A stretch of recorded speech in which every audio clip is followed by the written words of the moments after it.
Hey, coffee makers. I'm MarKeisha Snaith, CEO of Xire, and my journey's been a little different. I've been an entrepreneur for over a decade and a cybersecurity architect by trade. I've built companies, frameworks, teams that really prove innovation and security can both coexist. Today, my work bridges entrepreneurship and tech, where I really help organizations design smarter systems and stronger people to power the future of that work. So let's talk about what it actually takes to build a team that wins in the digital era right here on the Cyber Coffee Hour.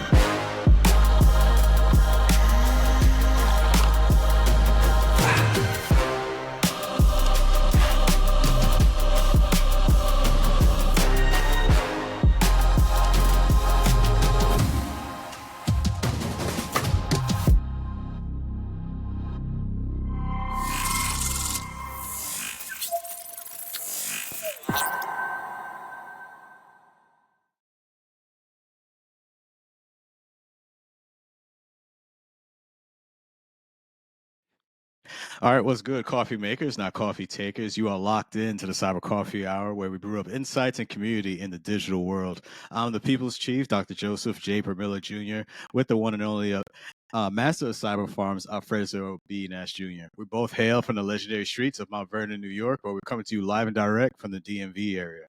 Our mission is to share knowledge, deepen understanding, and foster a vibrant community within the vast realm of cyberspace. So grab that coffee mug and let's brew. So now for today's show, we'll have a coffee chat with the CEO of Xire, MarKeisha Snaith.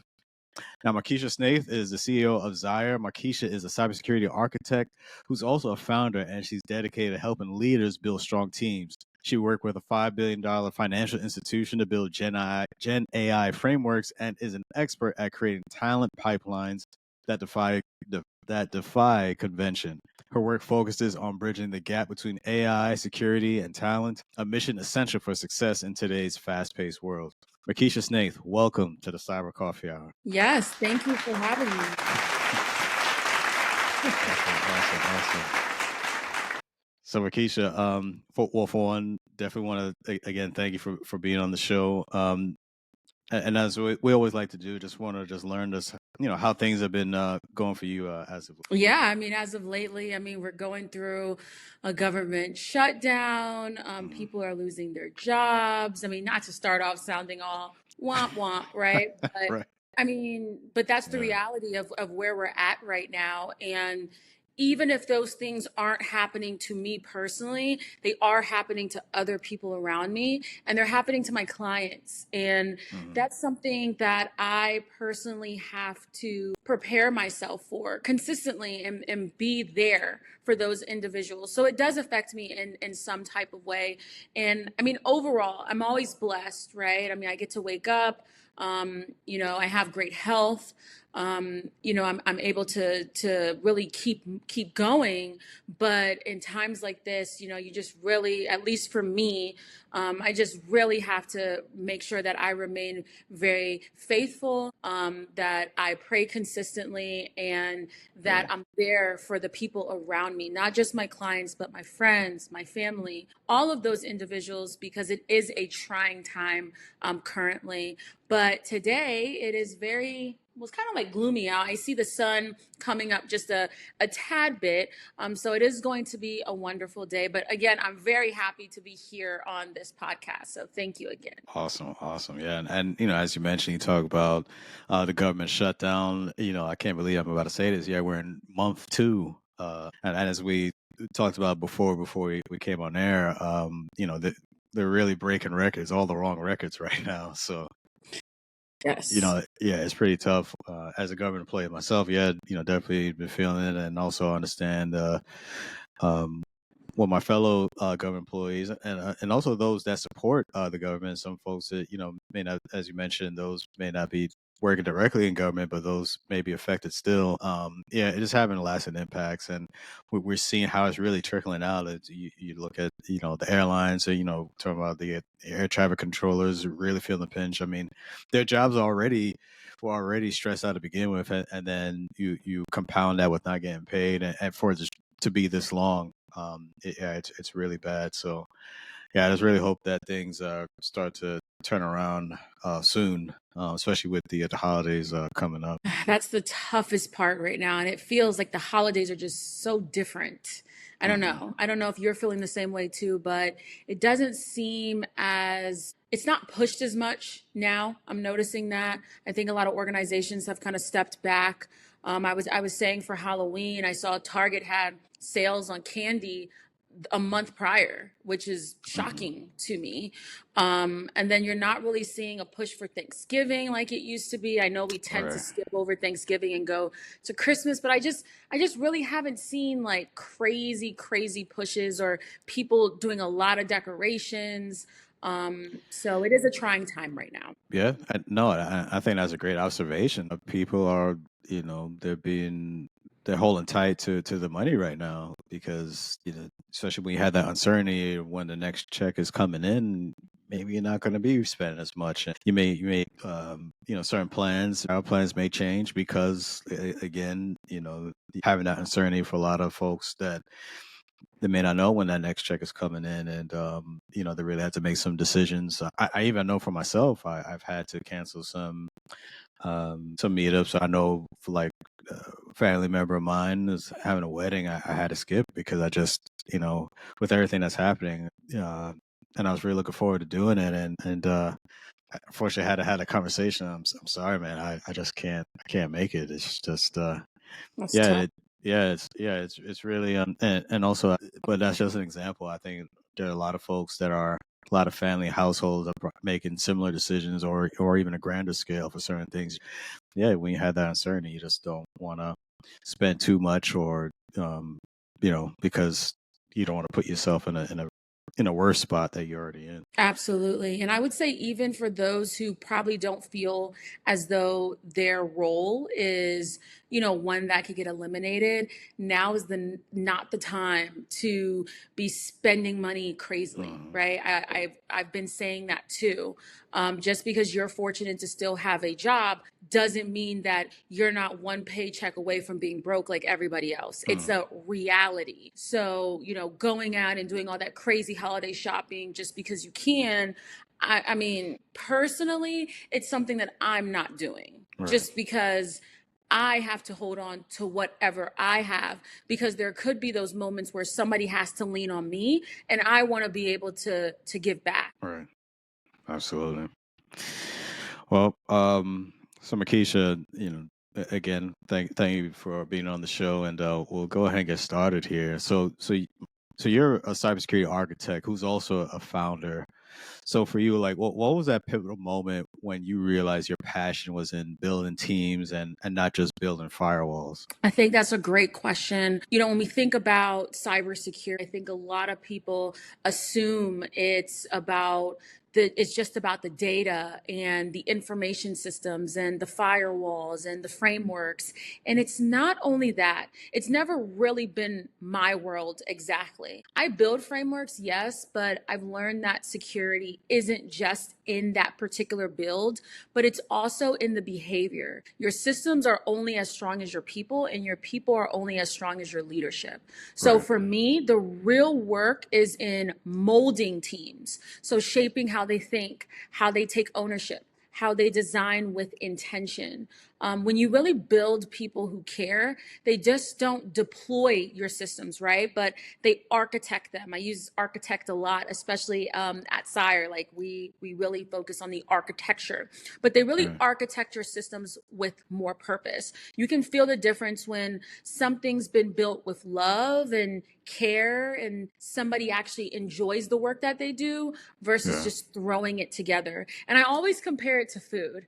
So don't Yeah. think I'm weird when I say this, but I eat mostly organic, and I can tell when something has been loved. So, for example, the yolk on an egg, when it's bright, or when your meat is tender, so it's not tight from the struggle. I feel like I've had like very tough meat Yeah. before. Like I said, I know this may sound crazy, but you can feel the difference. So for me, I always say, oh, that animal has been loved. And Yeah. so that's what I mean when I say that. I think about that in terms of teams as well. When people feel seen, supported, when they're led well, the product that they create, whether that's going to be your systems or your policies or your ideas, anything, it's going to feel different because it has life in it. So Right. for me, it's not about the framework being technical, but really realizing that it's human at the end of the day, right? Yes. So like humans are the most important piece when it comes to your cybersecurity done right, in my opinion, again. No, I wholeheartedly agree.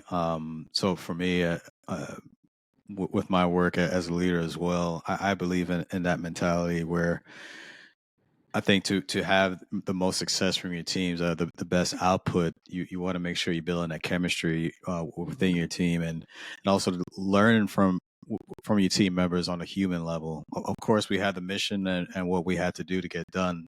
That will never change. But at the same time, you don't have to look at your people as numbers. You look at them as actually people. Learn about them. Take the time to get to know them. Sometimes even outside of the confines of work, it is really just to you have that, like I said, that team building process. Like, what are some of the things you can do within your team to really get to know them? Because once you establish that, you establish that foundation, it makes it easier for the work to get done. It makes it easier to rely on your team members. Say, hey, I need you to do this. I need your help on this.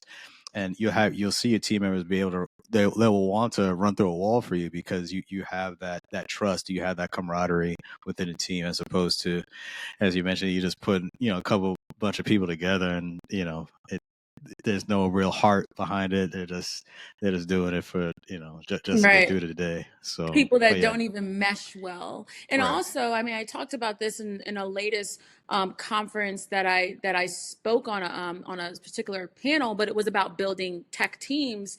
And one Mm-hmm. of the things I had touched on was your team needs to be able to mesh well, and they need to be able to add different layers, right? I think when it comes to building teams, a lot of people are just thinking, okay, you need that technical aspect.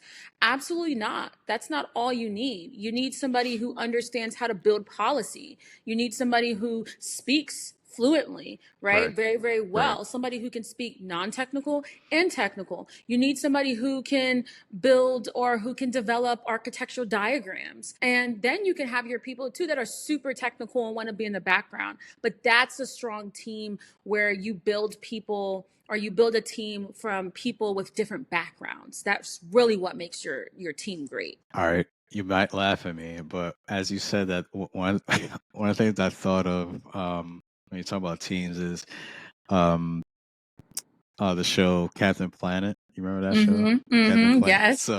So to me, that was like the ultimate team, because you have Earth, Wind, Fire, everyone Mm-hmm. bringing their abilities together. But that's what a team is, right? Like you Right. have folks who have their specialties and what they excel in, because especially as a leader, you're not going to have that expertise in every. You maybe have like a general understanding of everything, but to have that expertise, you rely on those individuals within your team to help inform you, so that way, especially as a leader, to help make those the best decisions. But yeah, you want to lean on a team. You want to make sure you're growing that team. You understand like what they're doing, what they're good at, and lean on them, so that way, so together, you can be successful. I like how you use that as an example because Yes. again, think about too the Powerpuff Girls, like things like Yeah. things like that. Like if you saw that they were building teams and groups that way, why are Yeah. you not doing the same? Tons, and I'm pretty sure you experience tons of people aren't even leaders; they're just bosses and bad managers, Oh right? yeah. And Yeah. so if you can, you should be able to take a blueprint from Hmm. some from the examples that we gave and say this is how I need to build my team because I've seen it work in real time. And even you can say like, oh, those are cartoons. No, there's always like realness to it at the end of the day. So I think those are like really great starting points to think back when you're thinking, how can I build a team? Yes, they need to have so many different elements to them. So I like that. I like that you brought that up. Yes. Yes. I'll also show how old I am too. So Right. So we just kind of gave a little bit of our age away, but it's cool. Uh, all right. So you've worked on Gen AI frameworks for a $5 billion financial institution. So that sounds incredibly complex. What's one of the biggest misconceptions about Gen AI that you've had to navigate in a corporate setting? Sure. I think when people hear about generative AI, and the shorter version is Gen AI frameworks, they immediately think of tools such as ChatGPT, Claude, Perplexity, just to name a few.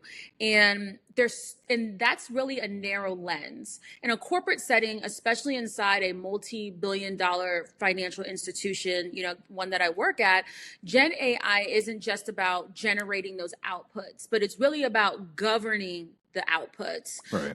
which is why I love AI governance so much.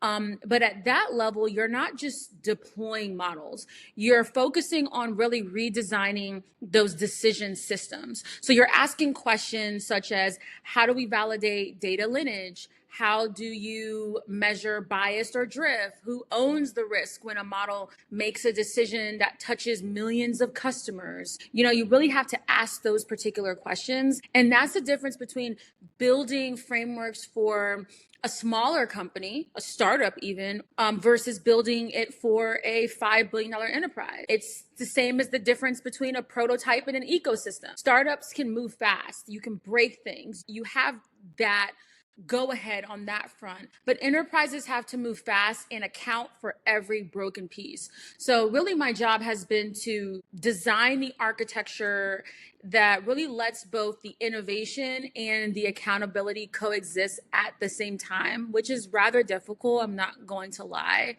Yeah. So when people say, oh, Gen AI, that's just like ChatGPT, I smile. It's great that you know that, because there's tons of different AI models and that's one of them. But because for me, like what I'm doing is making sure that when those tools show up inside a regulated organization, like a financial institution, like Wells Fargo and M&T, just giving an example, they Right. don't just work, but they really work responsibly. So you may hear a lot about responsible AI. That's Yeah. an example, because they need to work together and they need to coexist at the same time. So if we look back at the pandemic, and I recall when I call it like the shutdown period of the pandemic, where we just couldn't interact or really go out. Yes. So I recall when I worked at DHS at that period of time, and everyone was forced to work remote, and there were, I would say there were some folks. Well, for me, I was a champion of remote work. I still am, but Same. I love remote. yeah.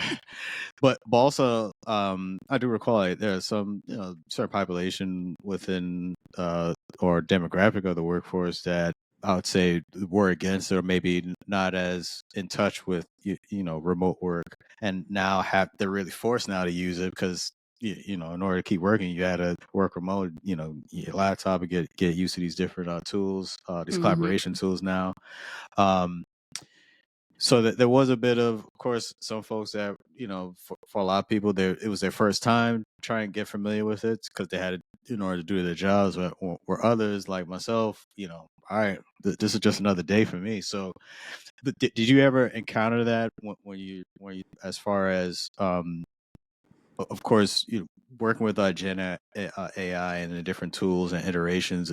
Did you encounter maybe a certain population of folks that maybe some folks are all gung-ho for it, maybe others a little bit resistant, and what did you do to help them get everyone on the same page? Absolutely. So I see this happen a lot.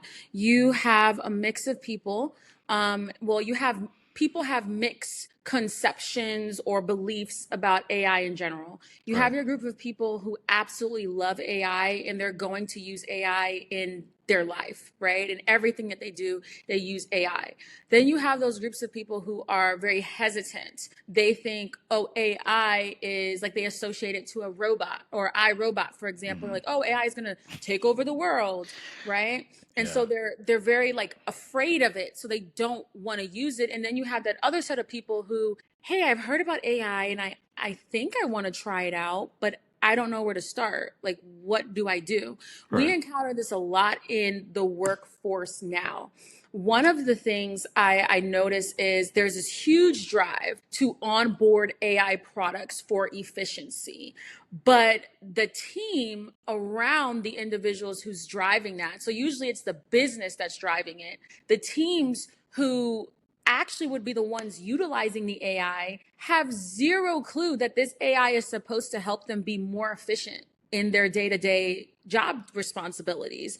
And so as the business is driving this, as security is reviewing, as we are able to sign contracts and bring these new vendors in, nobody's training or notifying the team members that we now have this new AI that can be used and what it can be used for.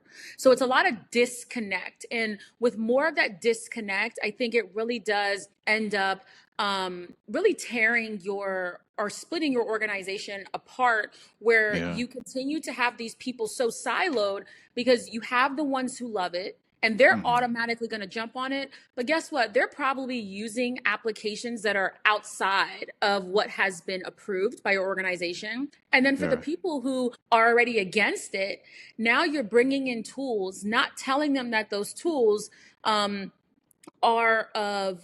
have been approved and can be used and how they can use it. And so now you just have it sitting there and nobody's using it and you're just spending money. So my role is to train and educate, which is again a huge piece of where the disconnect is, where organizations are trying to onboard so much at a time that they're forgetting about the AI governance piece. And part of that is training people on how to use it. So that's Exactly. always been a thing that I've been working on since really working at this multi-billion-dollar financial institution, is when we create that AI framework. Part of that creation is ensuring that we have training to tell you what the tools do, to show you the list of tools that we have, how you can utilize it specifically in your role, and the do's and the don'ts. So what you should be putting into it and what you should not be putting into it. And I love what I do,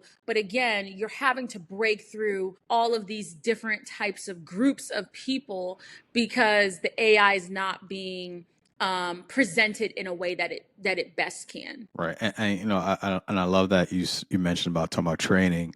I'm always a big proponent especially when it comes to like cyber education and teaching people, and so I think that's a great equalizer is training. You want to assume everyone is starting at the same level, and you want to make sure you identify some of those gaps. Maybe even take surveys to understand like what are some of the people's hesitancies, or what are some of their biggest what are they against, like what are some of the things that maybe they don't understand, and really try to cater towards that, so that way again all for the purpose of really just make sure we're training everyone and get everyone's understanding, and also understand as to, I think the biggest thing that in my estimation that helps people to quickly adopt anything, not even just Gen AI, but as far as anything, have them understand like why we're going this way, why we're going this path, and how this is going to benefit whether yourself or with the organization as a whole. I think that's the biggest thing, because I think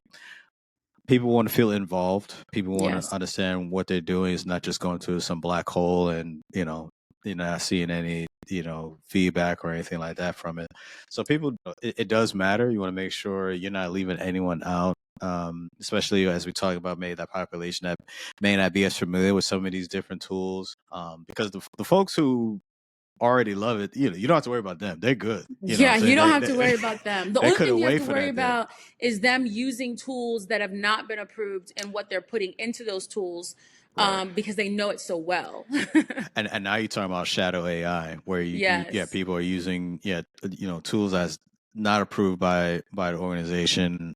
You have to be concerned about and that's where the governance piece comes in, because like what information are you sharing? Are you sharing proprietary data from the organization into these unapproved tools on the outside, like when you're home and stuff like that? So the governance piece is very, very important to really go over. Yes, go over the do's and don'ts.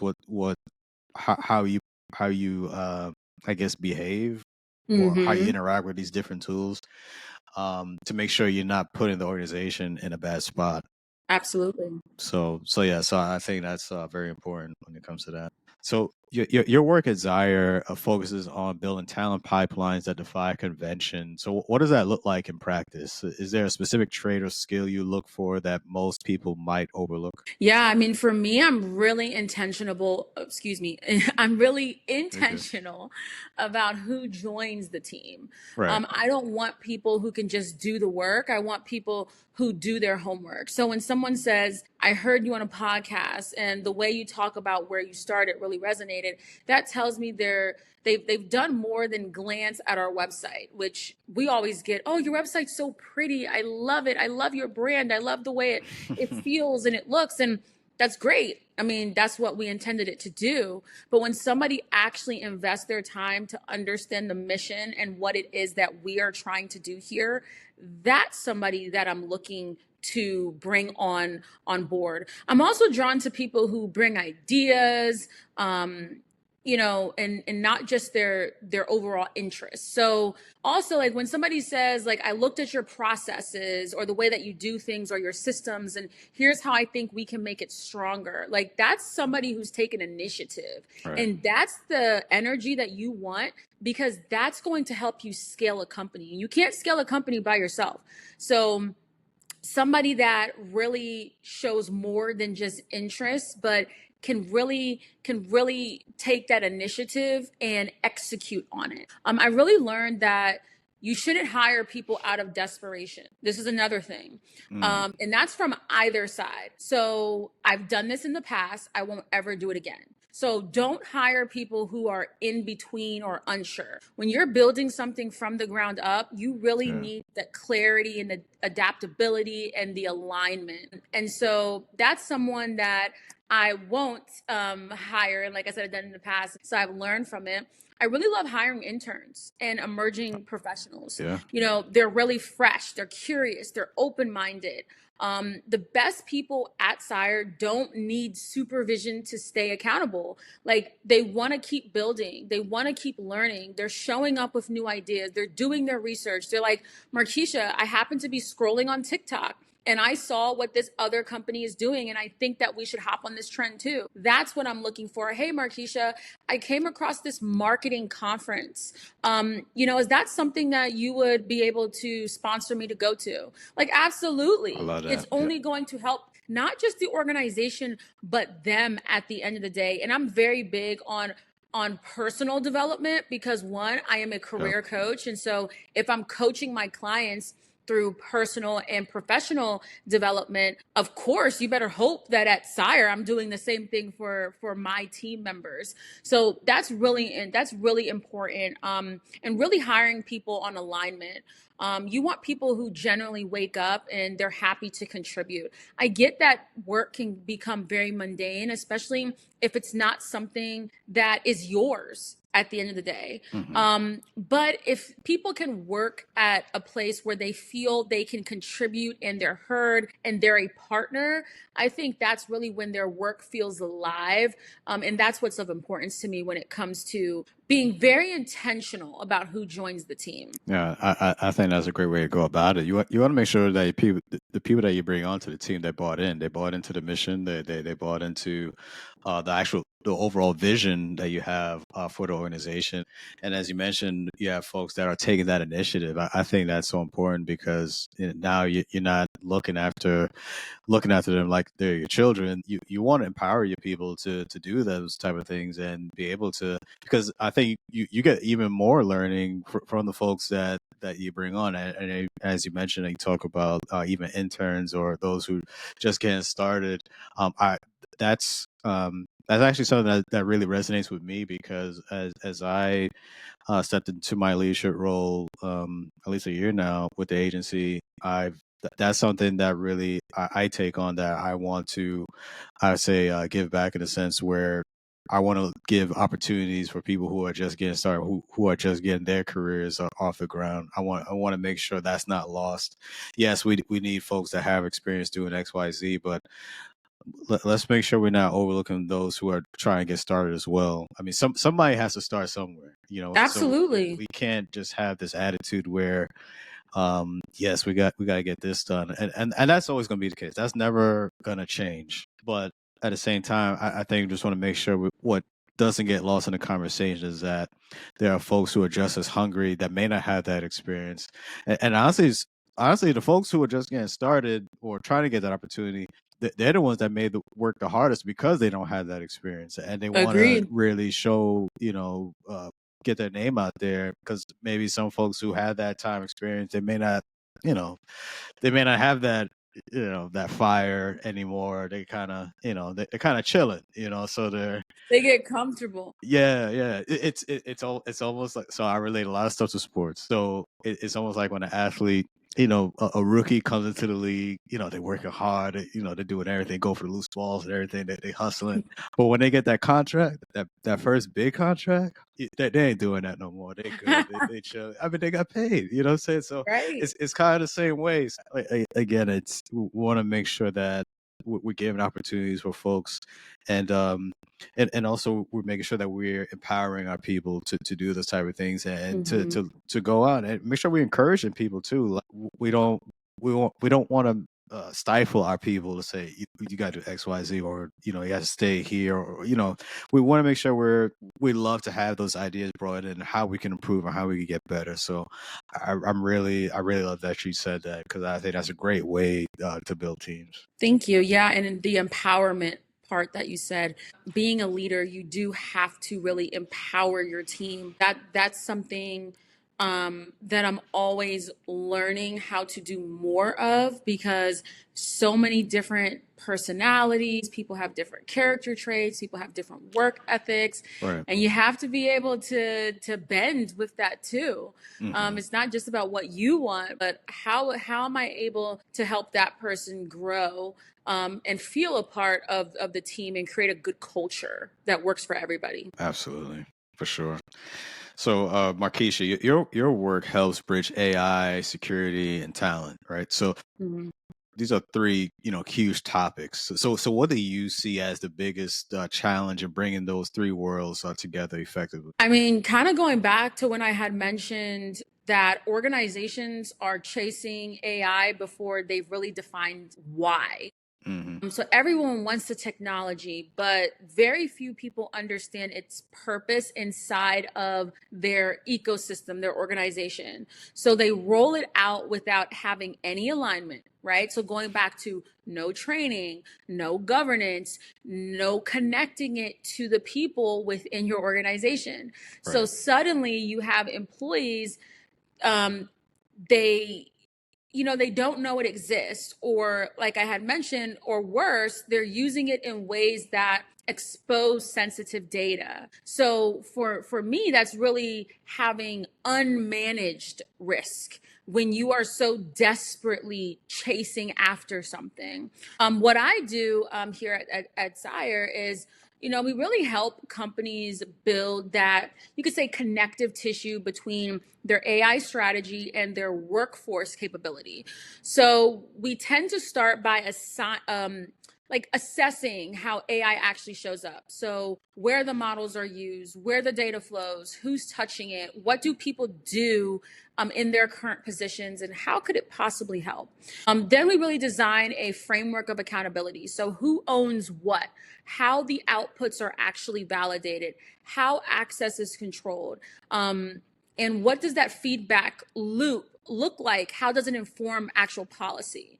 And then we really move into what we call like human readiness, you could say. So that means like really role-based training. So every team, from marketing to compliance, every team knows what tool exists, what data they handle, and what ethical or security boundaries actually apply. So when people understand both the technology and their role in governing it, you can really create that innovation and protection within your organization. For us, it's really important that we help organizations design operating models that really just take that curiosity and that chase and turn it into capability, and turn that capability into actual compliance and governance. Right. And that's that architecture that I always talk about, that we build. That's our principle, is to architect. So we're building where the technology scales because the people scale at the same time. I think that's perfect. It's when you're talking about organizations, they're looking to have their AI solution or implementation, and maybe not, as you mentioned, not having that alignment to maybe their current mission or what they're trying to accomplish. Sometimes they kind of do, essentially, really doing it backwards almost. So, and a lot of times, you see maybe some organizations fail because of that, because they're not aligning, or they're not seeing how they're not utilizing AI in a way that benefits organization. A lot of times they're using it and it actually hurts them. So because they don't create that alignment that works best, that works best with them to help further the mission or help further that vision. Um, sometimes it may seem a little bit clunky because they want to say, yes, we're using AI, but maybe their implementation of it is not that great. Yeah, I think a lot of times you want to make sure that you are, as an organization, really taking your time and really examine. Yeah, we have AI right now, and even, I mean, I think organizations went through this exercise, years back when cloud was the biggest thing, right? Like everyone was looking to get their cloud implementation going and everything like that. So Yeah. it's really no different now. I think AI just takes its place. But yeah, I would say that the biggest thing when it comes to that, if any lessons learned that may come from that, is really just taking time, understand where you are as an organization, like where you're trying to go, and see how does maybe AI help you get to that next level. Because also you could look at it and say, hey, maybe AI doesn't work for us right now. And that's perfectly fine. I feel like Exactly. people Yeah. are afraid to say that. Right. No. Yeah. I agree. I don't know, man. It's like everyone is like everywhere you look, you're gonna see AI everywhere. Yeah, it's Implementation getting so everywhere. annoying. Like Yeah. AI, every single, even, I mean, when you're out here applying to jobs, like AI is just mentioned at every single piece. Like you can't avoid it. No matter what job you're No. going for, it's the AI component that's mentioned. Yeah. You can't get away from it. It's like a bad horror movie. You keep running and running, and they're still chasing you, and Right. You're like going in circles. you're yelling at the screen and tell, like, you just go this way, why you going that way, saying, like, so it's kind of the same way as I don't know. I think um we're all gonna get there. I believe, as far as having successful, especially, and also too, as AI continues to mature, um you know uh I think we're going to see better uses of it, and I think when organizations really have a better grasp and understanding of it, especially we talk about the governance and how they make sure that they're using it in a way that doesn't harm them, but helps them. Right. I think we'll see that. But I think right now everyone is kind of rushing to say, "Hey, I got AI," but what does that look like? Right. And Uh, how is it going to benefit? Have you thought about how it's going to benefit the company and the ROI on it? right. And so I also like to say that technology, it's not the technology that transforms your company, it's the people who understand Yes. what the technology does that really transforms your organization. I think people Exactly. miss that, Yeah. especially as we're talking about leadership. Let's talk about those board of directors, the investors, because I think a lot of the heat is coming from them too, to really push this AI to stay competitive. And I think that the people in those positions, they really don't understand technology and the people. And I think because they don't understand that, and it's more of a greed, right? We live in a Yeah. very capitalist Oh country. yeah. I think that with that greed, they're missing the bigger picture. And that is another reason why I love the fact that not only do I work in corporate, but I have a startup. So I understand what it takes to build a strong company from the ground up, bootstrapping. It's not, oh, MarKeisha went and got an MBA and, now she can go build a business. No, I don't have an MBA, but what I do have is I have experience and I have hustle and I have drive and I have the research that I've done and I've had the trial and error and I know what works and I know what doesn't work. And I'm still continuing to learn even without the blueprint. That is what a lot of people in those top positions don't have. They make the money, but they don't understand the strategy. And they don't understand good leadership either. So we have MarKeisha Snaith here on the Cyber Coffee Hour, part of the Alive Podcast Network. So as we get into the back half of our episode on MarKeisha, just want to still learn more about you and your organization and everything that you're doing, but also like to learn what you like to do outside of work. Like what are some of the things you like to do just to unwind and kind of get away? So we'll get to that here. So MarKeisha, so you've gone from being an architect of cybersecurity to an architect of your own company.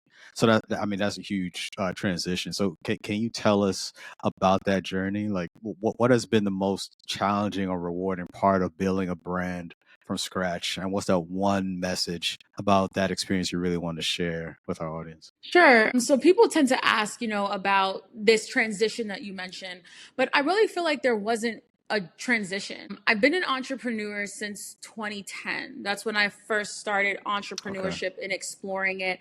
I had my own business. I started off, I had a hair business.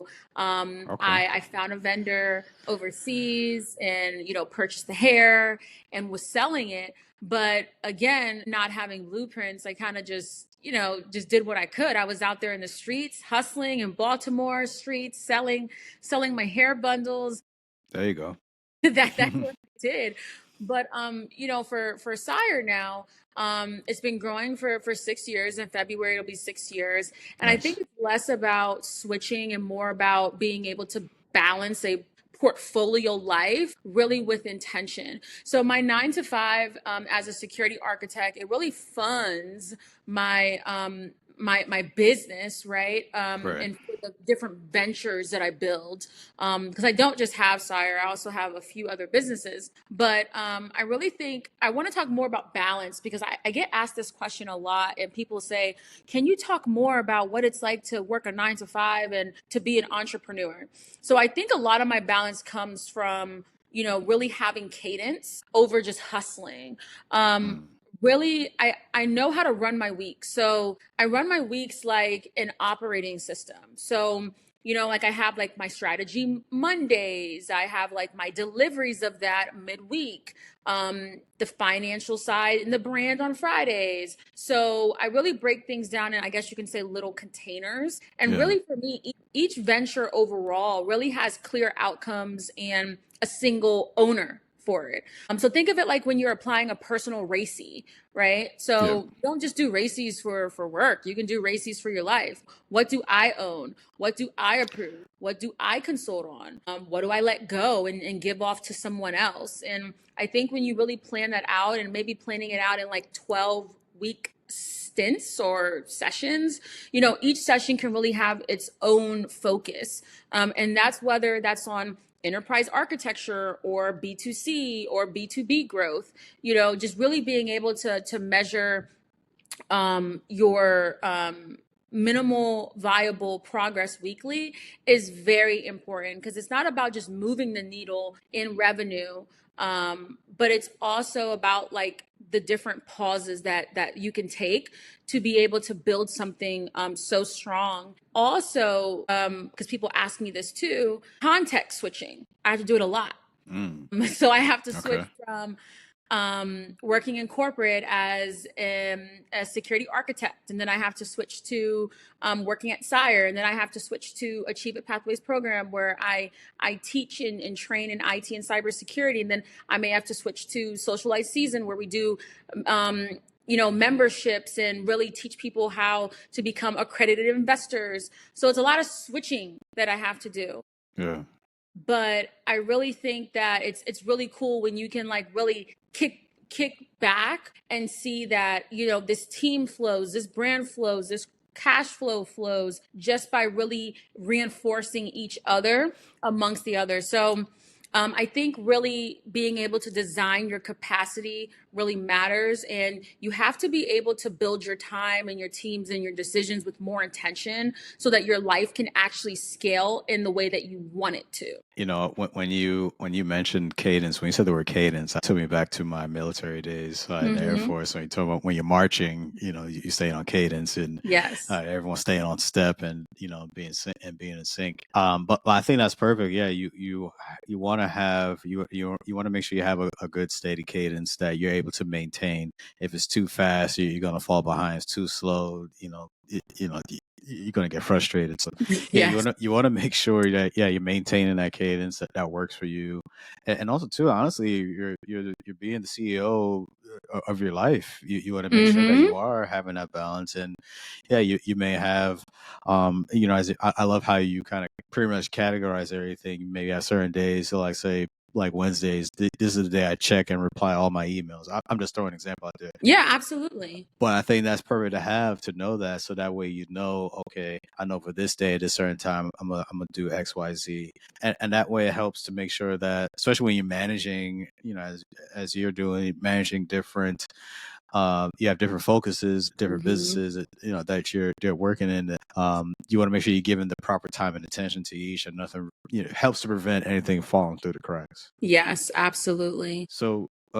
So many people are discussing the threats of AI, but you're highlighting a different angle, our dependency on it. So, in your view, what's the most common mistake you see organizations make when they adopt these new AI tools, and how does that create a blind spot for them? It's a really good question.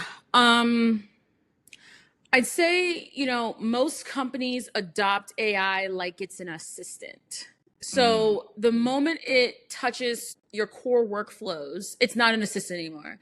It's a dependency. And that's where the blind spots live. So I see it constantly. So tool first, problem second, no ownership, no training, no evaluation loop. Employees use chatbots with the sensitive data while the leaders don't even know it exists, right? There's nothing picking up and monitoring those particular chatbots. So it's exposure after exposure after exposure. One thing that we do at Xire for our clients is that we really fix that by mapping out your dependencies. So we create AI dependency maps that show where the AI influences your decisions, and not just where those tools are being installed.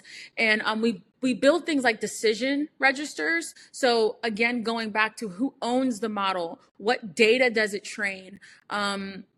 What metrics define success? How do we shut it down if needed, right? right. And then going in and implementing role-based guardrails is what we call it. Mhm. So it has that DLP in place, it has that logging, it has those access controls, and really making those model evaluations a gate before you deploy it. So checking those bias, checking the model drift, checking the reliability. Those things are just all very important, and it should be a part of your design. It should actually be a part of your requirements when we talk about the life cycle of designing something or developing something. Requirements, and then you move Right. into your design. It should be in that area versus production later on, which is where we tend to see things, right? So we really train teams on both the tool and the why. So every person understands the impact and the actual escalation path if something were to happen. You notice sometimes, well, a lot of times in organizations, nobody knows that the disaster recovery plan exists. Only certain people know how to activate it. Same with incident response. Only certain people know what those playbooks are. Those playbooks exist, or they know the processes. That's a problem. I feel that everyone in the organization needs to know, because what happens when somebody's email is compromised? The first thing that I've personally seen is they either call help desk or they send an email to security. But Yeah. what if they knew more that went into the processes of escalation? I think that would really be best. So I really don't think that the AI doesn't fail organizations. I really think that the dependencies do. Like if you can't name the decision your model makes safer, I really feel like you don't have AI.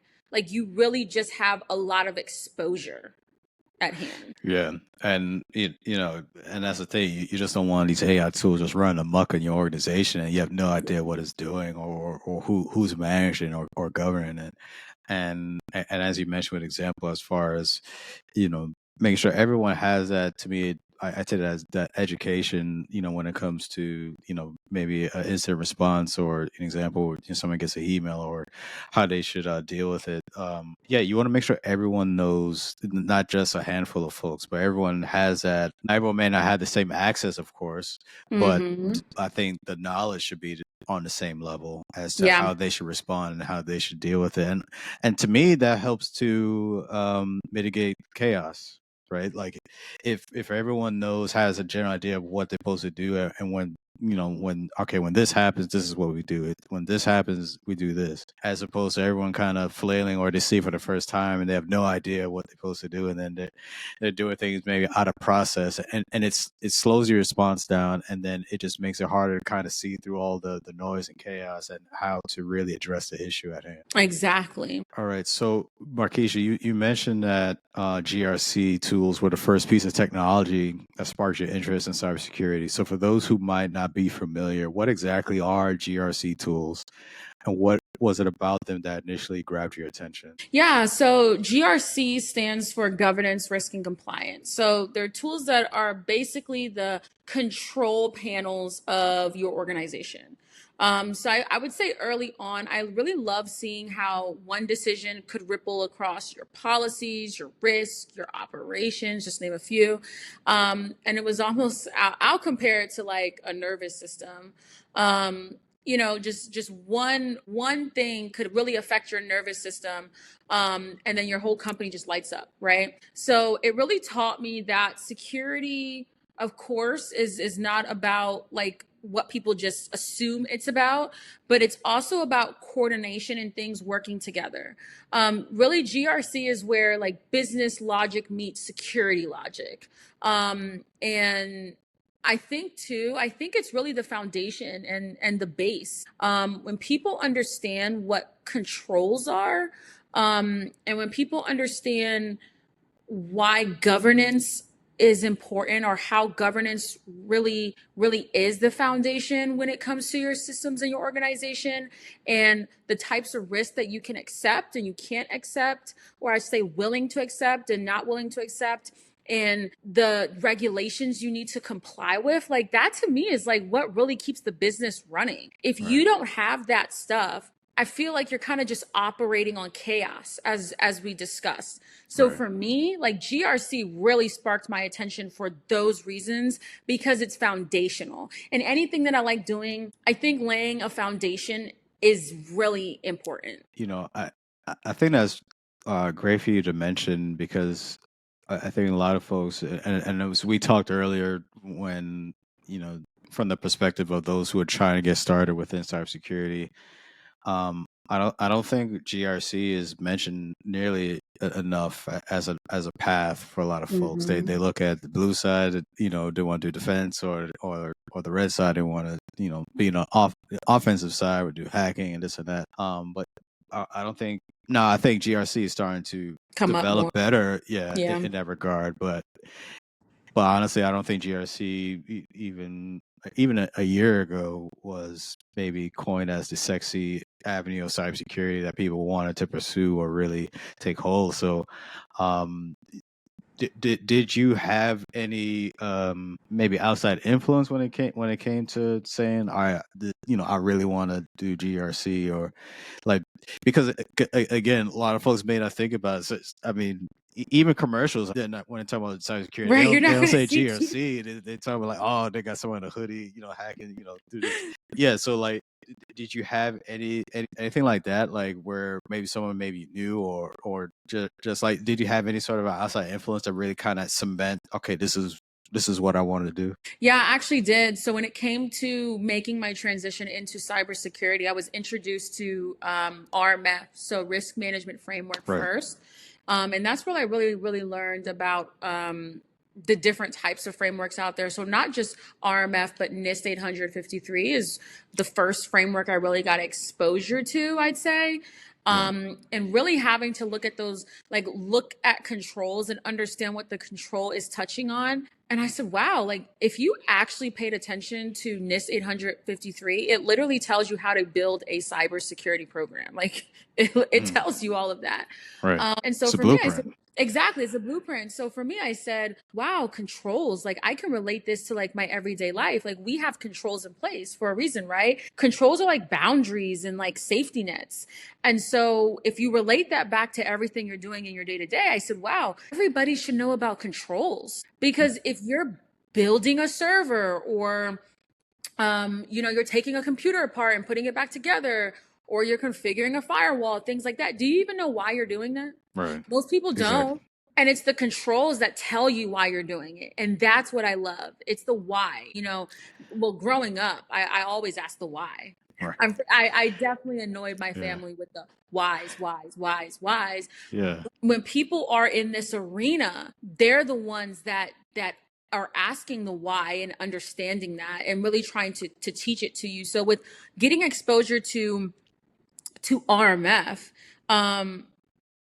because I started off in cybersecurity in the federal space, as a contractor, when I moved over into the private sector in cybersecurity, that's where I got very much introduced to GRC. And I said, wow, like this is my wheelhouse. And now with AI, the AI governance is my wheelhouse. And I absolutely love it. And I love teaching people about it.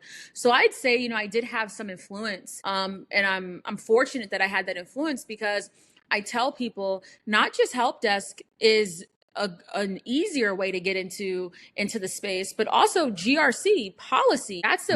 That's also a way that you can make your transition into the space, especially those that are coming from like auditing backgrounds or people that tend to be, I'd even say like if you tend to be a project manager, program manager, an executive assistant, office type of manager, business analyst, moving into GRC makes a lot of sense for you because you're already thinking in those types of ways. Keisha, you really need to have your own sermon and preach to some folks, because I think we really need to start changing the narrative when it comes to when it comes to GRC or people's relationship when it comes to that, or even really knowledge of it, honestly. Because a lot of folks, they think, okay, to get started, I got to do help desk. I mean, that's cool if that's, if that aligns with what your ultimate career goal is. But the problem I have is that folks feel like, so a lot of folks, some people who I talk to who try and get started or ask for advice, all right, do I need to start, a help desk, or I have to, they feel like they have to start a help desk. And I'm like, why? I kind of push back, like, why do you feel you need to start a help desk? Right. That's not the only path. And also too, there's so many different there's so much resources out right now that where you can really gain experience really on your own before you even start applying, where you could kind of skip past maybe that help desk period, and when you put in for organizations that are looking for someone, and we talk about entry level is completely different now. Entry level is not entry level as it used to be. Yes, 10, 3 to 5 years years now. So I mean, so if you're able to even do some projects on your own and kind of skip past that part, as far as maybe working at help desk for like maybe 3 to 5 years, and also help desk is not the, and I'm not bashing help desk. I worked at help desk too when I started, but working at help desk is not the most glamorous area to start either. We're meaning where it's, I mean, you deal with people calling in and they're angry, yelling at you, this and that. They come with And your you're doing problems. everything over a phone. That makes it Exactly. even more difficult for the most part. Right. So I mean, it's not. I wouldn't be in a rush to go to the help desk. So yeah, if you're able to, I think the overall message is that there are different options. You don't have to start at a help desk. Again, if you want to start, cool, but just know there are different options other than that. Especially when we talk about GRC, that is, I think, a an area not too many people. Again, I think we're starting to see an uptick in it, but also it definitely needs more promotion, I would say. So I'm glad you are definitely a champion of it. Thank you. Yes, I absolutely love the work that I do. I love teaching it. So for me, it's alignment. I guess it's what I'm supposed to be doing. Absolutely. So you've been so transparent about the lack of mentorship you experienced in your career. That's a challenge I think so many people face. So like, could you share with us about how you've navigated that on your own, and what has taught you about trusting your instincts and building resilience? Yeah, I mean, I didn't have mentors early in my career. Like, it really forced me to learn how to read people, how to read rooms, timing, like building an internal GPS, like learning when to move, when to pause, when to pivot. And in a sense, it felt, really isolating early on. I think this year alone, I'm starting to really realize that ultimately it made me observant, which is a really good thing. And I think at the end of the day, success leaves clues. So, I really studied patterns and reverse engineered behaviors Yeah. until I understood what worked and what didn't. And I'm still learning that at the end of the day. And that's also why I mentor differently. I try to give people more context than advice. So, what I really needed most back then, it wasn't the direction. And probably if I had a mentor early on, I would have wanted direction. But now, as I'm much older and more experienced, it's perspective. Someone to say, you're not crazy, you're just ahead of your environment. That's big for me Yeah.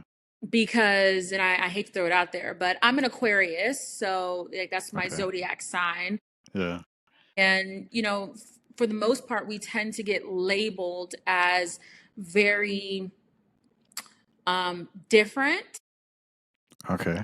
aloof, and I would say Yeah. we are kind of cold is the way people think of us. We are very loyal to those who are loyal to us, but we always make sure we have our boundaries up, no matter if we love you or not.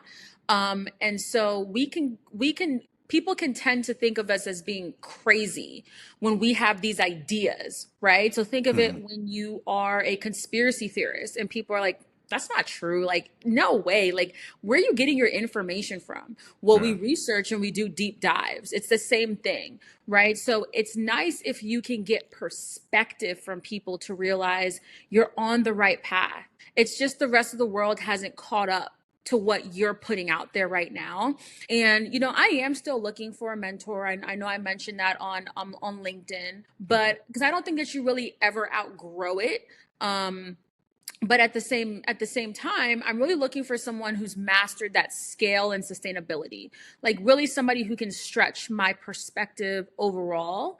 And I think too that you can also get mentorship today from different places, like from your Yeah. books and from podcasts and different conversations and being in different rooms and observing different people. And you can gather that wisdom from those multiple places and turn it into a mirror for yourself. And you don't really have to go out to seek a mentor unless you want to. Are they great to have? Absolutely. But if you are in that holding pattern and you feel like I just can't find anybody, then it's okay. Just realize that you can get that mentorship from those other things too. Right. And I think a lot of the times people, when they look for mentors, they're looking for, the admiration. And I would say, look for the alignment. You want to be aligned to the person that's mentoring you. It's mentorship isn't about having access. It's about having proximity to wisdom, to wise people. So I Yeah. think that's really, really important. I love that proximity to wisdom. I think that should be on a shirt. That should be on a It t-shirt. should. It should. Nobody take my idea, okay? Well, Right. nobody Yeah. take Dr. Joseph's idea because he came up with it. I said it, but still, he thought about it being on a shirt. I like that. All I ask for is a 5% cut. I got you. I got you. I'm always about giving back to my people. Yeah. But no, but I'm firm believer in mentorship. I would not be where I am today without those who poured into my life and into my career. I would say my first mentor that I didn't even really give the label back then, but as I'm looking back now, it would be my uncle. Because for me, growing up in New York, when I would visit my uncle at a time he lived in Jersey, and Mm-hmm. so he was essentially working in IT, and whenever I would visit, he had all these PC components all over the place, and he's working on something, and I was curious. I asked a ton of questions, probably drove him nuts, but he took the time to answer them, and that's where it helped me to really develop my love for computing, because then I would take that knowledge of what he shared with me, I would take it back home and start pulling apart old computers that we had, and just learning the order of operations of how things work, and I just really started to build upon that. And so yeah, and also too, I'll just share real quickly, is that really for our listeners, is that don't just look for one mentor. You got multiple mentors, because you got mentors that serve different purposes for you in Mm-hmm. your career. So don't feel you have to find that one, or that quote unquote unicorn. No. You want to, as you mentioned, talking about alignment, you want to have one, especially when you're trying to plan out your career, like what your ultimate goal is, like what your ultimate maybe career goal is, and maybe you look for a mentor that already sitting in that position that you want to get to, and you want to have a mentor that has that, they could give you insight, and also be even confirm as to whether that's what you want to pursue, because you get that knowledge, as as you mentioned, just being close to that wisdom. Right. You may learn, like, oh man, it's not as great as I thought it was going to be. Maybe I'll shift gears, or this is something I really, now I'm really motivated by learning about this. I really want to do this. Yeah, I believe you should have multiple mentors that serve different purposes to really help you grow, as you continue to excel within your career. I like that. Yeah. And that also goes back to where I said mentorship can be from books, can be from, Hmm. different networks that you're in. It can be from so many different places. And like you said, do not limit yourself to just one. Never Right. limit yourself to just one. Even your greatest mentors have multiple mentors. Oh yeah. Oh yeah. Yeah, because people driving them crazy. They need more than one person to help them out. This is so true. So, MarKeisha, as a nod to the name of our show, we have to ask you about your favorite coffee. Now, I understand you're not a coffee drinker, but what's your secret to staying energized and maintaining that pure drive throughout the day? Yeah, I mean, I get no caffeine highs over here. I am a tea drinker and I do not drink anything. The only thing I drink with caffeine may be soda, but for some reason, I'm more sensitive to coffee than I am to like a soda caffeine or energy drink caffeine. So Mm. I try to like stay away from the energy drinks and from the coffee in that realm. But I love tea. I'm like the British who drink the tea with the milk in it, right? So I guess I'll kind of go through my routine. So I love peppermint. It's my Yeah, favorite. And then chamomile when I really want to unwind. It doesn't make me tired, but it's very soothing at the end of the day. yeah, I do love honey, but I never put it directly into the heat. Because it does change chemically if you do that, and it loses really the good stuff, and it has a oh negative really? effect. So I'll take like a spoonful first of the honey, let it like kind of digest, and then I'll Yeah, sip my tea because of course your tea's like piping hot anyway, so you can't really drink it immediately. right. Because I do have a milk allergy, I tend to go for almond milk or dairy-free creamer. Again, it makes it smooth, just like the British do it. So I love to do it that way. It's my reset at the end of the day. So okay, so well, you taught me something, because I did not know about the honey. So when I do, so I mean, I'll have tea as well, but and at times where if I do add honey to it, I mean, I'm squeezing the bottle of honey at the bottom of the cup, and then I pour the tea on top. So you tell me I'm doing it wrong, is what you're saying. Yes, never put honey into anything hot directly. It changes the chemicals and it releases a very negative and like kind of toxic chemical. Not something that Wow. you're gonna Okay. die from, but it is a chemical that's released that's not good. So taking it by itself is so much better than putting it into something. Well, you know what? I'm glad you came on today because I had no idea that I was doing that. I was drinking tea wrong. I was doing it wrong. Yes. No, it's okay because it's always there and you see people do it. Yeah. And I'll be honest, like when I go to a restaurant and I drink tea before my meal, Mhm. and I ask for honey, it's kind of weird that I'm like taking a spoonful of honey before, not putting it directly, Yeah. but I don't care. I'm definitely doing it the right way. So So are you taking like what are they giving you like the packet of honey and you just down in the packet of honey or they actually put it in like a little cup for you or something? So what I've seen is like the little jars of honey is what I tend to get when I go Okay. out to restaurants. And so from Okay. there, because the spoon never like fits into that jar, I have Right. to pour it onto the spoon, and then I'm able to like take it mouthful. So yeah. Wow. Okay. I'm learning something. Okay. Yes, and also add like milk or creamer to your tea if you ever want to do that. If you're not already doing that, it changes it too. It changes the game. I'll take your advice. I'll give it a try. I'll follow up. Uh, will do. So, Markeisha, if you could have any superpower, you would choose the ability to see the ripple effects of every single decision in a system. So I think that's fascinating. So, could you elaborate on why that particular ability would be a game changer for cybersecurity? Yeah, I mean, so like if we were talking personal, my superpower would be to kind of see everything, right? Right. Well, like see, like read people's minds. I would love that. But when it comes to tech, superpower is seeing the ripple effects because it will be nice to see how every decision you make, what the outcome is going to be. I think even in life, that would be really cool to have personally, Hmm. right? So you patch one thing, you might expose another. You approve one vendor, you open a new surface, right? So it's always something, it's always a ripple effect. But seeing ripple effects would really let us design security the way that I guess you can say like nature designs its ecosystems. So really being able to see what's adaptive, being self-aware, being interconnected, I think would be super, super cool. And it goes back to it'll allow us to be less reactive and be kind of more proactive.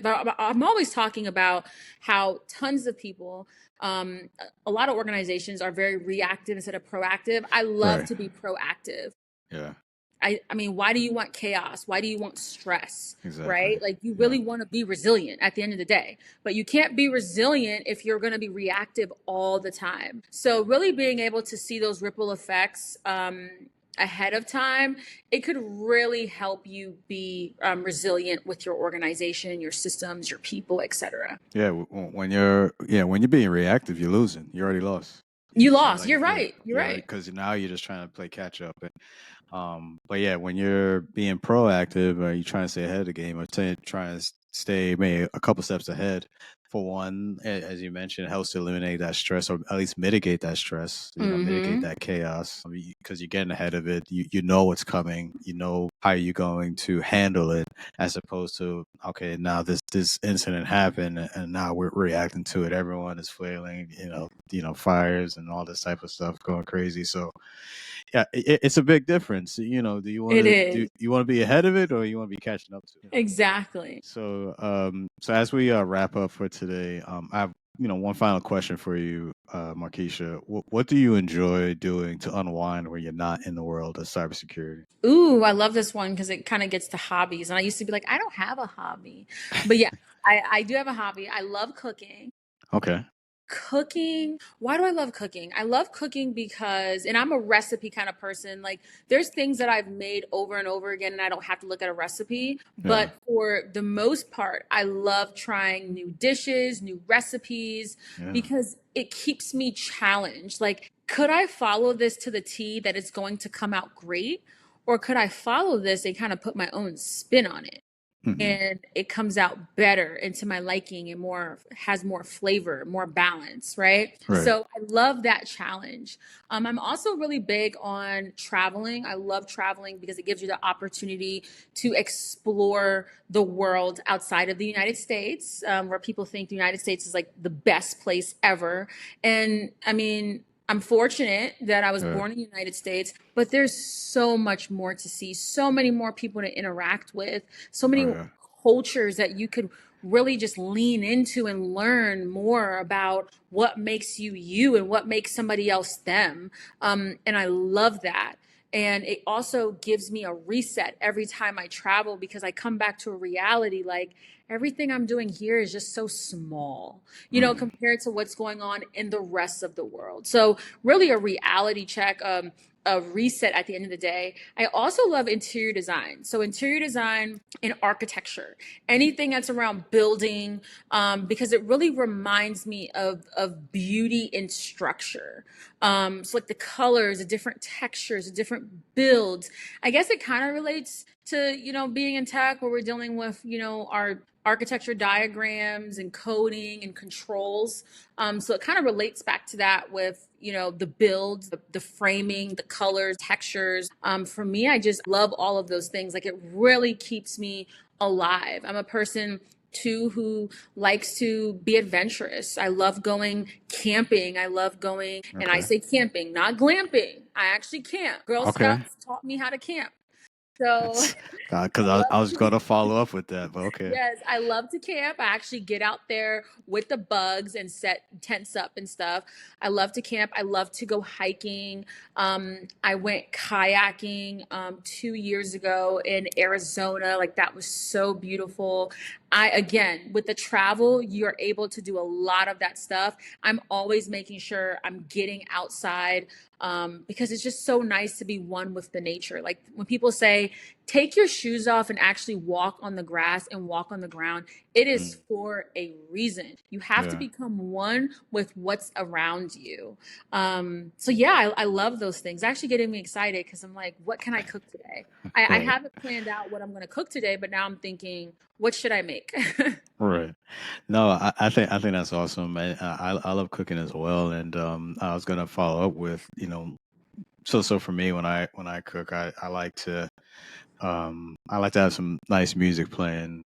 So for Mm-hmm. me, I'll play some Luther or I'll play some Sam Cooke or Marvin Gaye or whatnot. Just it's relaxing and also it's just I don't know. I guess it's an intimate time. I guess as I'm It cooking. is.